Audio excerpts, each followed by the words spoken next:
Welcome to the Love Inspired Leadership Podcast. We are so grateful that you made the decision to come and join us here on this podcast. And whether we gather to ignite authentic transformation or really receive that joyful impact, it's always through the power of honest, meaningful conversations here at the Love Inspired Leadership Podcast. And I am super excited today because I have opportunity, this incredible woman. It was probably about a month, 6 weeks ago. And as soon as I heard her speak about what was of value to her, how she contributed to the world in meaningful ways within organizations, I heard part of her life story. I was instantly inspired. And her name is Daniela Cohen. And she has an empowering voice that is truthfully mission-driven leadership. And she helps purpose-led organizations and women change makers thrive from the inside out. And Daniela, your story about reclaiming your self-worth and leading from that full place of wholeness and not depletion offers an incredible new path and opportunity for every single woman listening here on this podcast. So what inspired you to do the work that you are presently doing today? Yeah, well, thanks so much, Carolyn. Thank you for such a warm introduction. I'm really happy to be here with you. Yeah, so I think for me, what inspired me is the way that I grew up. So I grew up in South Africa during apartheid. And obviously growing up as a white child in that system of institutionalized racism, I had a lot of privilege. But I also witnessed a lot of injustice around me. And I remember when I was 15 and apartheid was starting to be dismantled and my schools opened to kids of other races. And it was the first time I had the chance to make friends with Indian kids, Black kids, colored kids. And I was so excited to meet different people, get to know their stories. And I made one really good friend with a girl called Hlubi. And we would sit and chat together, share our secrets. But we never saw each other outside of school because at that time, Black people and white people just didn't socialize outside of that. You know, so we had this friendship, but it was within these invisible walls and we could never really bridge those walls. And that's something that has always stayed with me, you know, and just really left an imprint. And that and the society I grew up in made me really passionate about how do we actually bring people together, create spaces where people can authentically share their experiences and bridge divides so we can create more inclusive, equitable communities. So that's really what's been driving my work through the years, through working with refugees in South Africa, nonprofits in Canada, and now really focusing on supporting women change makers to move from burnout to thriving so they can actually make sustainable impact with their gifts. Wow. There's so much there. Now, tell me about these female change makers. As I mentioned before we got on this podcast, I just came back from an incredible conference understanding all about the brain, neuroscience, and positive psychology. And there was a lot of conversation about functioning from that place, left hemisphere, doing, pushing, forcing, making things happen. It's about the targets. It's about the goals. It's about the push.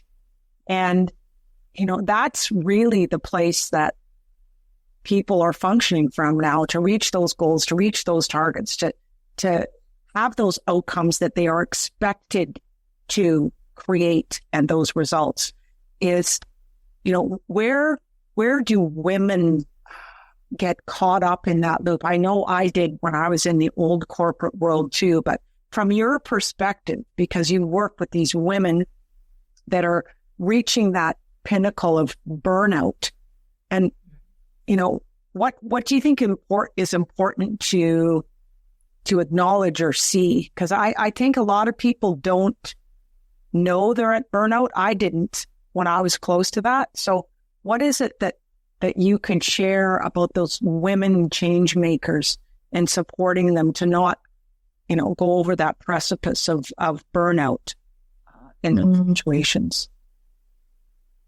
Yeah, that's a great question and a big question, right? I think part of that, like, especially when we're talking about women who are working, for example, in a nonprofit environment, which is where I spent over 15 years working, when you talk about the pressure to achieve those outcomes, the pressure is even greater because funding often depends on reaching those outcomes, right? So the focus on the outcomes is so we get the funding to be able to continue serving people, to be able to continue making the impact. So there's a huge amount of pressure that comes along with that. And, often also that funding doesn't recognize the needs of the people who are actually doing the work.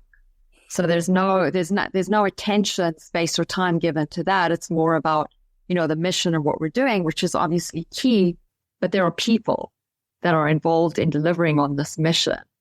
And so I think because women in these roles come in with such big hearts and really want to serve their community, that's their focus. And it's a beautiful focus, but at some point we forget ourselves. Yes. And so we've got this whole picture, except we're no longer even in the picture, but we don't even realize it because we're in this urgency, scarcity culture. And we're in a cycle. We just keep going and going and going and going. I don't have time to take a break. I don't have time to take a walk. I don't have time to get any support, right? And so it just perpetuates over and over until a point where, and I've been there myself. I remember working with this organization with refugees in South Africa, and there was a point where I was sitting in an office and the door just kept opening, people coming in and asking me things. And I was saying, yes, yes, yes, until one moment I was like, if anybody asks me anything else, I am going to scream.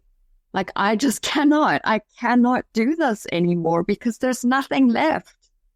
There's nothing left. And I remember that moment and just feeling so depleted and so guilty about feeling depleted because here I am trying to help people who've survived so much. And I'm like, I need a lunch break. How is that? How could I feel that way?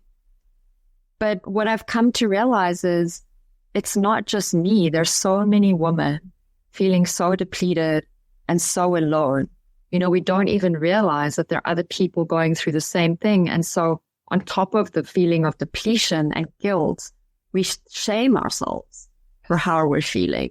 And then we become even more isolated, more reluctant to ask for support because I feel bad about it on top of the way I feel. And I love a piece that you shared there is it's a feeling of being alone. And it's a feeling of almost hiding in that position because you don't want to share that with anybody. You don't want to say how you're really feeling or what you're really thinking because how dare I even take the thought of thinking about myself when here's all these other people that need more than I do. So there's this recalibration, and I know that you take people on this journey, which is so magnificent too, is that there's this repositioning and recalibration. I think I have close to burnout once, and I did for sure another time, and it's a really disabling position to be in. And now my commitment for myself is so much self-care, is honoring myself with nature's nourishment, is making those decisions for me within my fitness, within my health.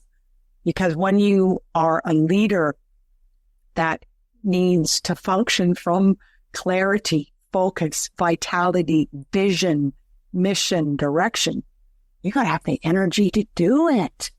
So maybe can we just dive into that? Like what's, if someone is noticing themselves, just getting less patient, because that's what happened for me too, kind of like you, right? It's just like, Me too.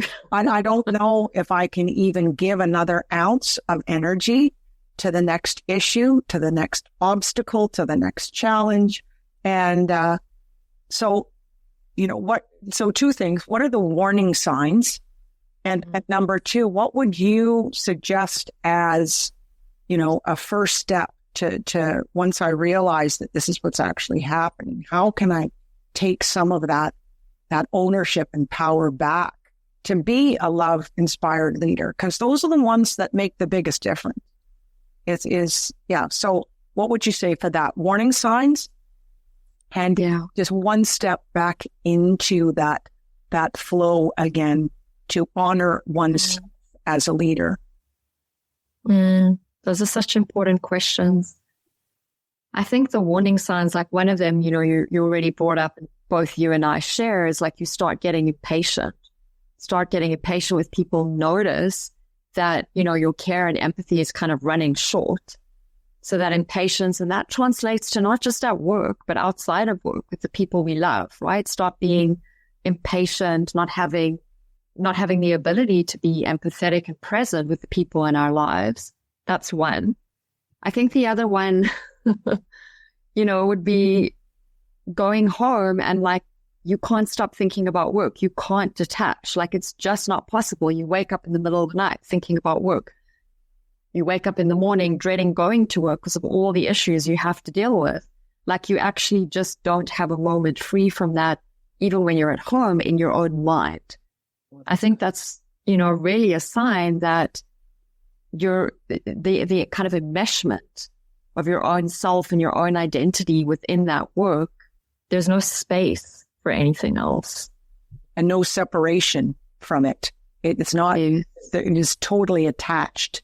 So it's within your thinking, within your thoughts, and it's what I call thinking below the line, which is in doubt and fear and mistrust and, that whole sense of self-judgment too, right? Right, and kind of on edge because you're waiting for the next crisis, the next fire that you have to put out. And I think taking a lot of energy, isn't it? Like, that is just, I'm just picturing it, and it just takes so much energy to do that. And it drains you. It exhausts you. It's what I call constricting, isn't it? And it just gets tighter. So much. And like, that's kind of what bring me to the third one is, when you get to that point, you start losing the joy for the work that you once loved. And that's really painful. That's a really painful place to be, because this is what I really wanted to do. I really love it. I really believe in it. And now it's like, I'm just exhausted. I'm just depleted. Yeah. I don't know if I can carry on. No. And let me ask you this, because I've asked this of myself. There's a lot of women that are really good actresses, don't you think? Mm-hmm. That they'll put on the good face, and yet behind all that is what some of these things are starting to build up within oneself, right? Yes. Right. And I think what you're saying is so important, and I would love to just kind of weave that in with the piece about, what do we do about this?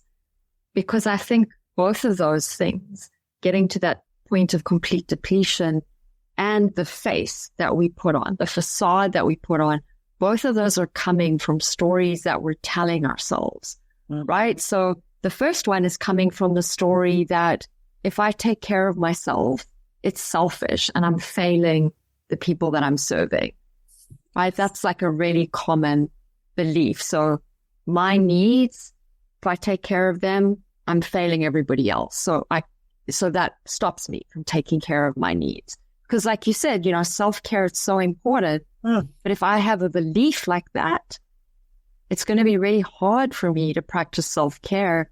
And even if I do it, it's going to be hard for me to stick to it. Right. And so so for me, for years, there was a stop and a start. And some of my self-care practices are physical, but also it's journaling, it's spending time in meditation and reflection and truth.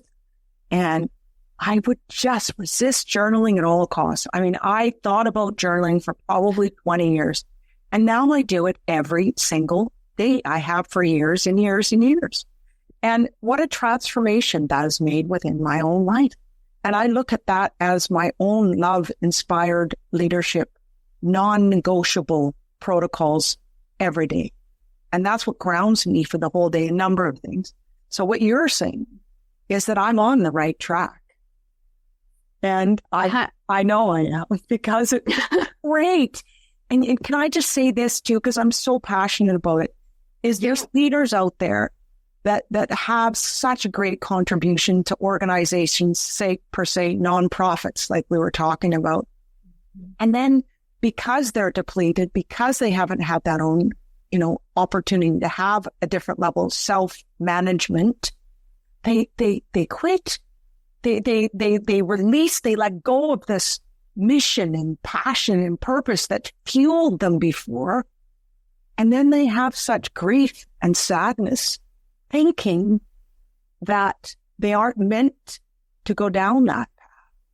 When, yes, it's their greatest life contribution. It is their living legacy. It is the opportunity for them to serve from their highest self. This is so good. I mean, so what's the first step back? Yeah. And just before that, Karen, I just want to touch on what you said there, because it's so powerful. And, that's the reason that I do the work that I do, because it's that grief for the women themselves who have that contribution, who are so passionate, and then they go a different path. But it's also for the world, right? The world loses because all these women have all these gifts, and now they're not using them in the way that they're meant to be used because they can't sustain themselves, and I think it gets to that point. It's like either or, but it's not. It doesn't have to be. And like you said, there is a way back. We can do the both and I think the first step is to identify, like, what is the belief that I'm holding here that's actually driving me? So for me, what I was introduced to when I found a woman-centered coaching program, the coach said to me, what's happening for you is that you're tying your work to your worth. Yes. So for me, it's like, well, I'm only valuable if I'm giving to other people. Mm-hmm. So to see that, to really see, like, what is it that is really driving me? I think we need to bring that to the light, because as women, we've been socialized into all these beliefs that we've internalized, and we can't see them. So we're walking around the world with a set of glasses through which we're looking at everything. We don't even know we're wearing them. Oh, that's good. And our perceptions are not our truth. Exactly. That's the part that sizzles my soul. And like your journey has been, mine has been the same. So what's the truth here? I mean, the real truth, the big T truth here. Well, and all of this takes, I call it the key of truth in my system, is courage. Because we gotta lace up those courage boots, don't we? And I always say that to myself, okay, Carolyn, strap on your courage boots, make that clear and final decision to really make a change, to design and declare what matters most. Yes, it does take courage, and it's a process, right? Because once we identify what these beliefs are, then we need to shift them, to transform them into beliefs that can actually support us. And then we need to work on developing new mindsets and skills and capacities to be able to embody and sustain those new beliefs.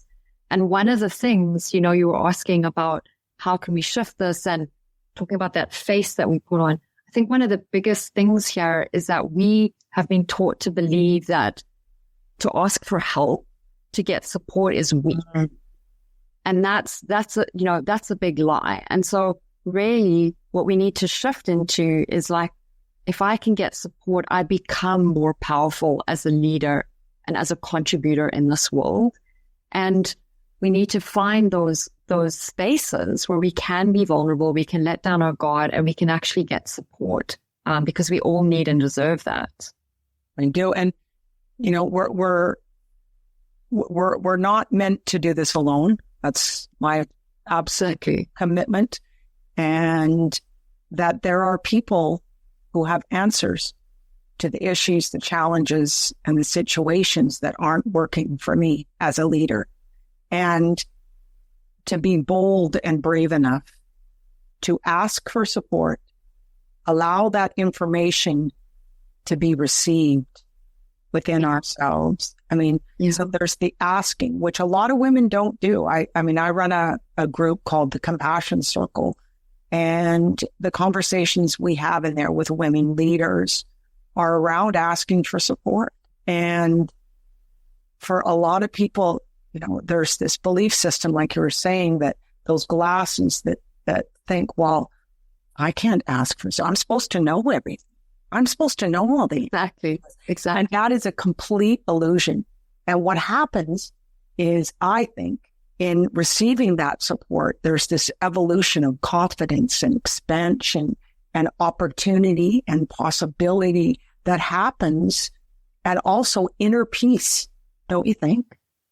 100%. And that's what I've seen in, you know, so many of the women I've worked with, especially, you know, when I'm leading groups or group coaching programs, is that women come in and they're really surprised to hear, oh, like you feel that way too, right? And it's like people are like, oh, and it's such a beautiful moment, because it's like the moment when we realize it's not just me, and I don't have to do this alone.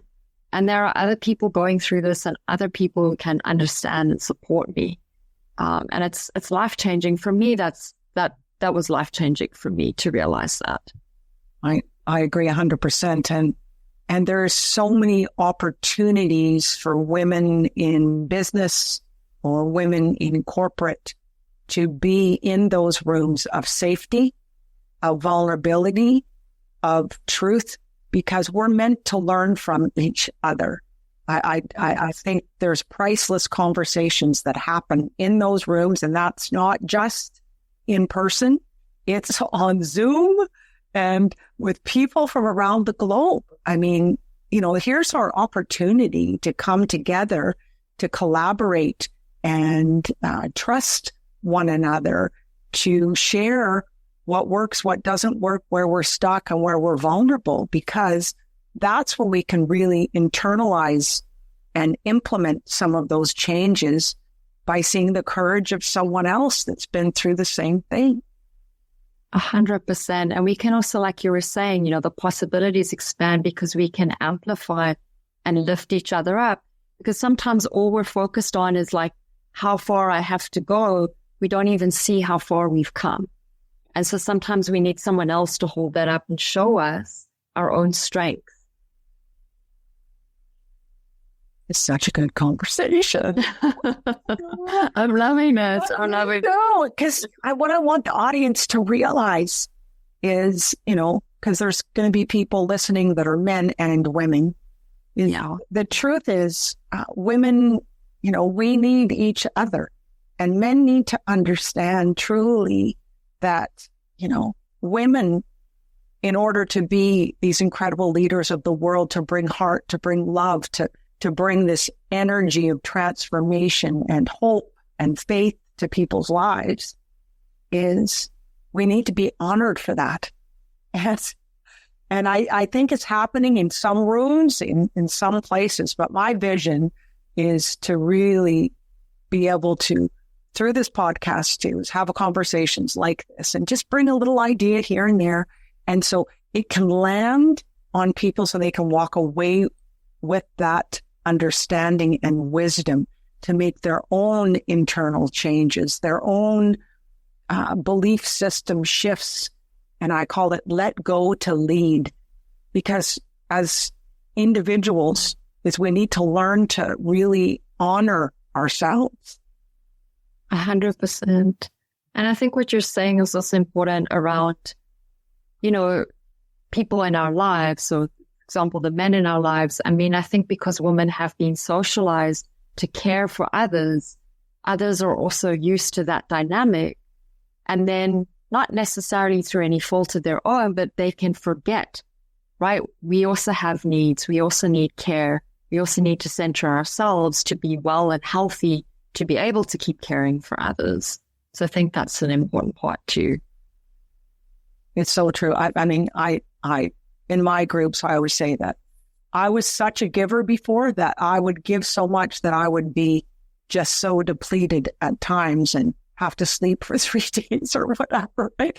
But now that I understand this, being a student of honoring oneself with self-care, you know, as I said earlier, it's nature's nourishment, the power of a tree. I had a conversation yesterday with this, the power of nature and receiving the grace and the beauty. It is incredibly grounding to just even get out in nature for a 40-minute walk, and your perspective is renewed. You're in a new position of self-care. And yes, we have to stop having that meeting or doing that project, that proposal within our business, that next check off the big task list each day. What it contributes to us, this is my belief system, is far more than just checking off one more item on the to-do list. That's right. And that's the paradigm shift, right? We have to get out of the task, do, to see a bigger picture and then take actions that are actually aligned to get us there. That's the shift. So my next question is, we could swim in this for a few, sure. Let's look at, what's your favorite practical tool for helping leaders set boundaries and negotiate with clarity and ease? Yes, I love this question. So it's interesting because I think for me, what that would be is really the power of the pause. So, you know, we're so wired to automatically say yes as well. And yes, especially a service-driven woman. But to really take a pause, take a deep breath, and then to ask yourself, who is this serving? Right? Who is this really serving? Is this serving me? Is this serving the person that I'm trying to help? Because, for example, many times we might be saying yes, and we think we're helping someone, but what we're actually doing is robbing them of an opportunity to build their own capacity. So who is this actually serving? And then acting from that place, right? Once we've had a moment to pause and really check in before the automatic yes. So good. And my experience too, I'm just going to add a little tidbit to that. Please, is that we're actually enabling them. Right. Because we're debilitating them from taking that responsibility and taking that next step, situation, role to their next level. And I used to say yes to everybody and everything when I was younger. Now, if it's a big decision, I ask for a period of time. So I'll say, no, we sleep on it. I'm going to follow up with you. Give me 2 days. I will follow up with you and let you know if I can contribute to that request.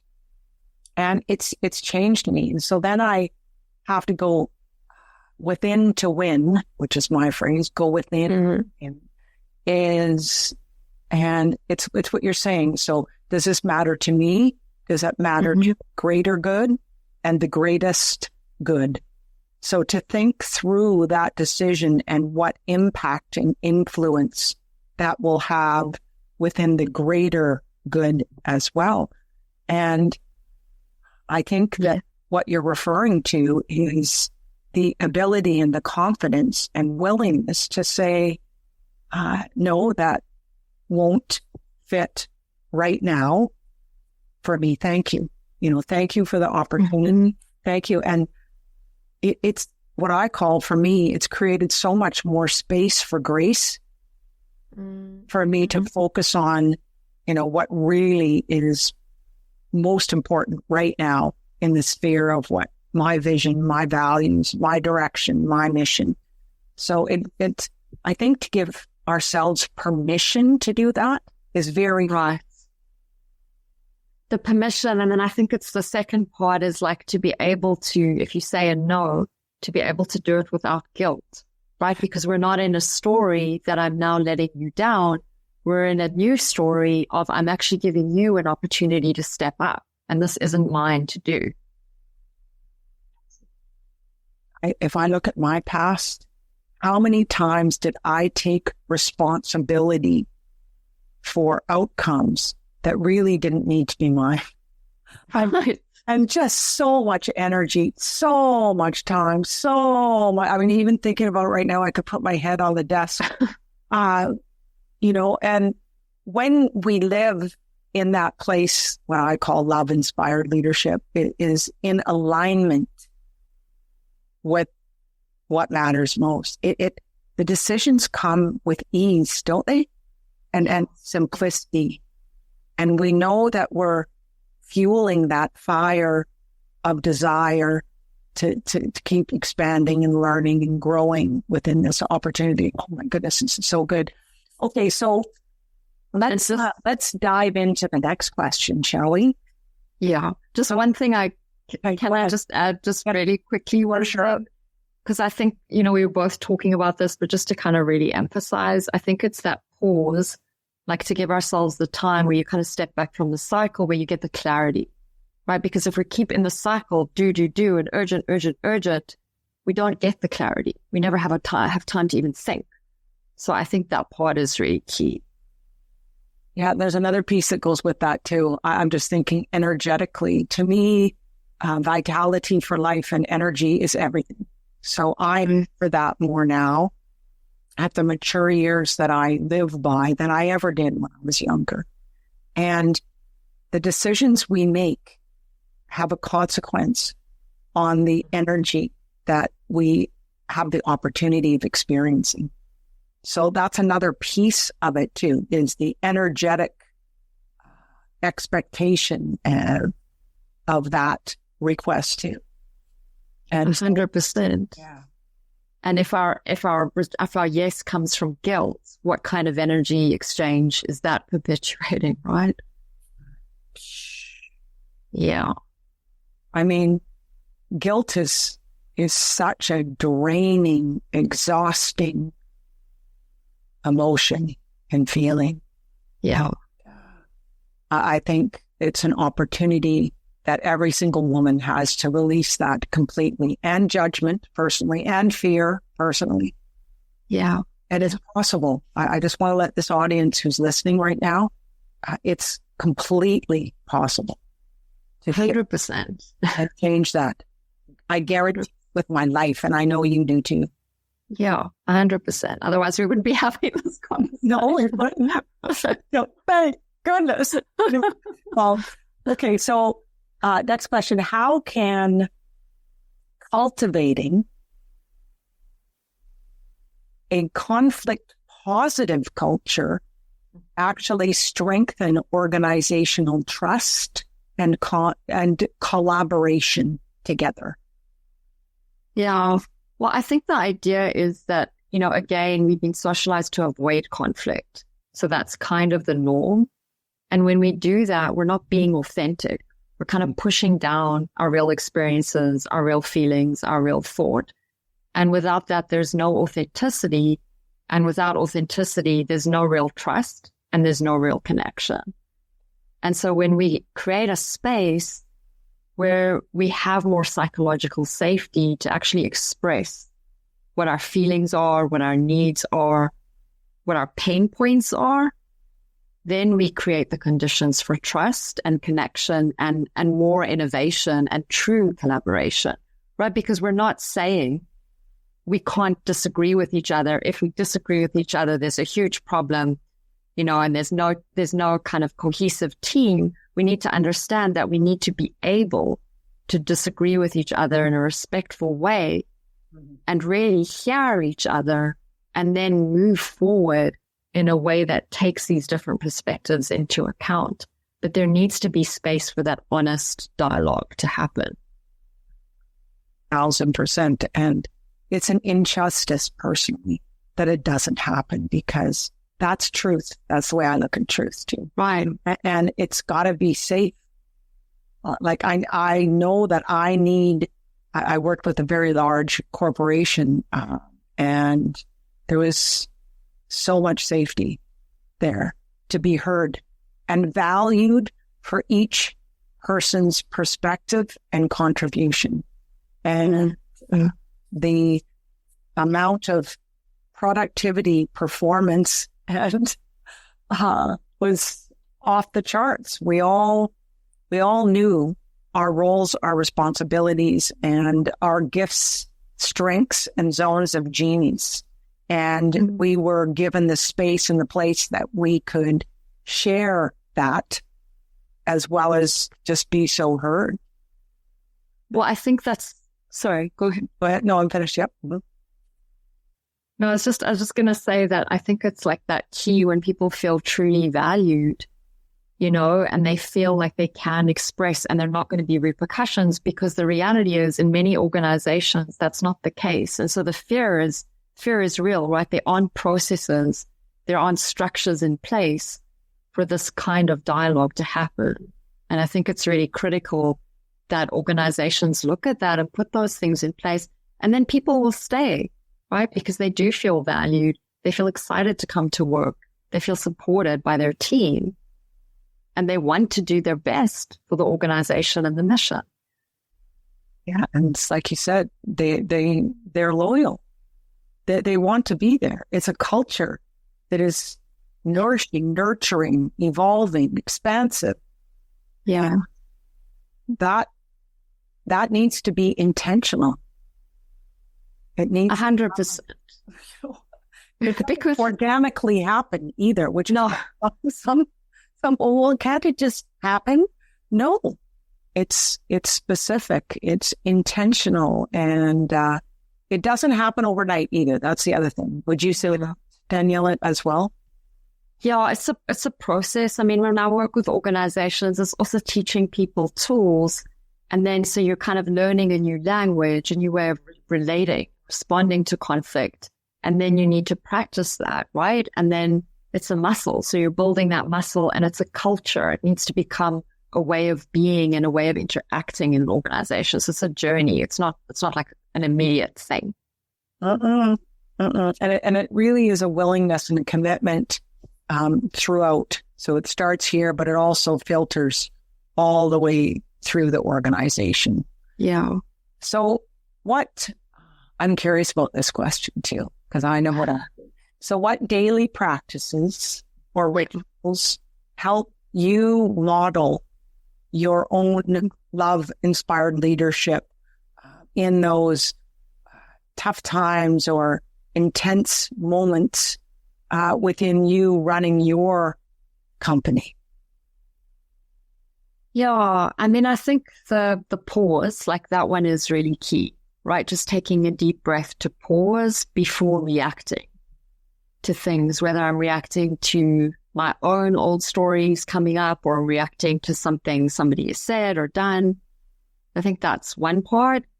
And then reminding myself not to take it personally, because often what's going on, how other people are responding to us or what's coming at us is really not about us.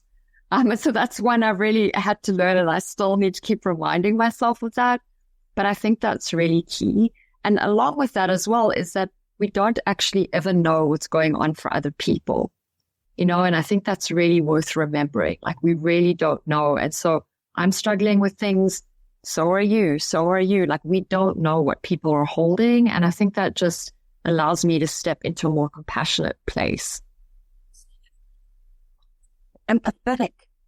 Yeah. I mean, holding that space of empathy and compassion for self and others really opens the door to that connection too. It's 100%. Releasing the judgment, releasing the any blame or resentment or anything, because there's nowhere to go from there. It's so.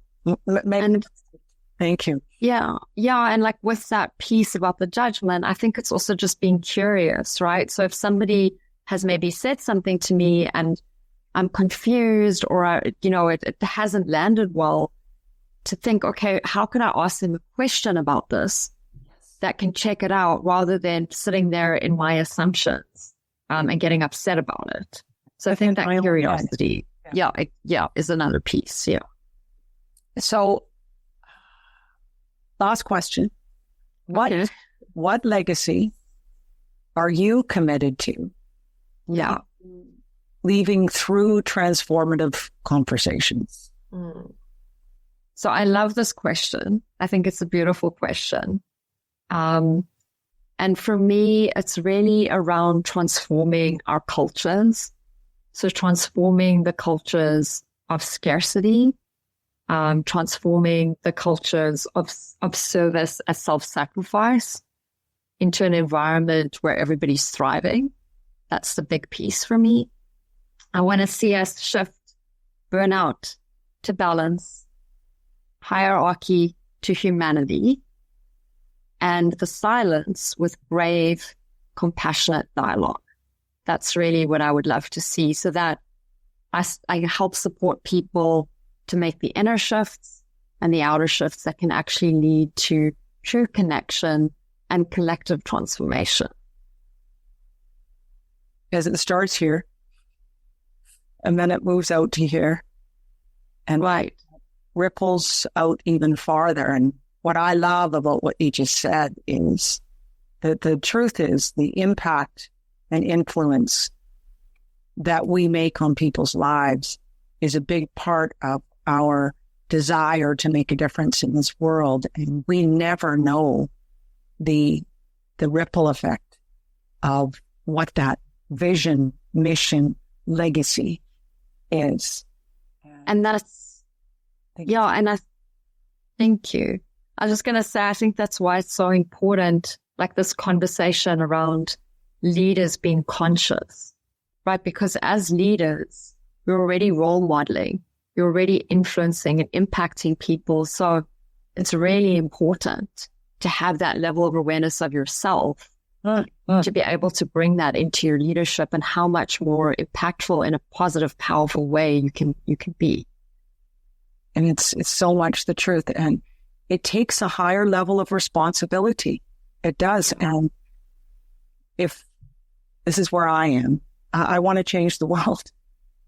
I do.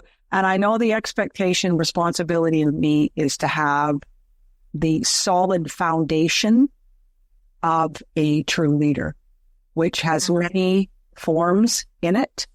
And I think that your mission, your message, and your courage to support organizations and female change makers to take on that level of responsibility as well, and to realize that in order for that change to happen and that ripple effect to happen, it starts here, like in me.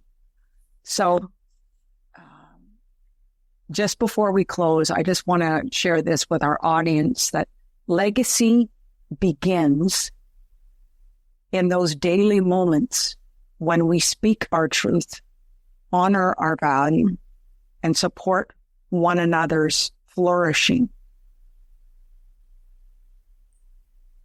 So, Daniela, I knew our conversation was going to, I knew it. I already want to have you back again already. But thank you for your wisdom, your courage, and the hope that you brought in this conversation, and the clarity and the tools and the strategies, for reminding us all that radical change begins within. And for my audience, I want to let you know that if you're longing to lead with more clarity, energy, and purpose, I invite you to receive my gift to you, my 21-day sacred insight journey above the line living. And it's a daily dose of inspiration, reflections, and journal prompts for you to rise each day as a love-inspired leader. And for those ready to take the next step, Daniela has a gift for you too. Do you want to share with our audience what that gift is, Daniela? Yes, let me just... It's a free guide from exhausted to energized. And it's an opportunity for this audience to begin to reclaim the power for sustainable impact. Yes, that's exactly what it is. Thank you, Carolyn. You're very welcome. Honestly, the audience, go to Daniela's website. It'll be below in the show notes. Her social links. Please follow her. She is a authentic, genuine, true leader within this. And, we don't have to do it alone. So reach out to Daniela. Go to her YouTube channel. She's got great resources and amazing community that she leads. So I want to say to our listeners too, for this week, so what would a shift to be in your leadership if you let love, not fear, or duty, or expectation, or pushing, or forcing, or making things happen guide your big decision this week? Thank you, Daniela, and thank you so much. Feel so good about having you on my podcast. Thank you. Thank you so much. What a beautiful conversation. Was. Until next time, thank you for joining us at the Love Inspired Leadership Podcast. Take good care. Thank you for joining me on the Love Inspired Leadership Podcast. If today's episode stirred something in your soul, share it with someone who's ready to aim higher. Keep holding your vision, anchor in your truth, and take intentional, inspired action, because love is all there is. Hey, I'm Michelle Abraham, founder of the High Vibe Podcast Network, and we are honored to have Carolyn Cooper's Love Inspired Leadership show as part of our network family. For more inspiring shows like this one, visit highvibepodcastnetwork.com, and don't forget to grab your free gifts from our hosts in the gift fold. Till then, stay high vibe and keep sharing your life.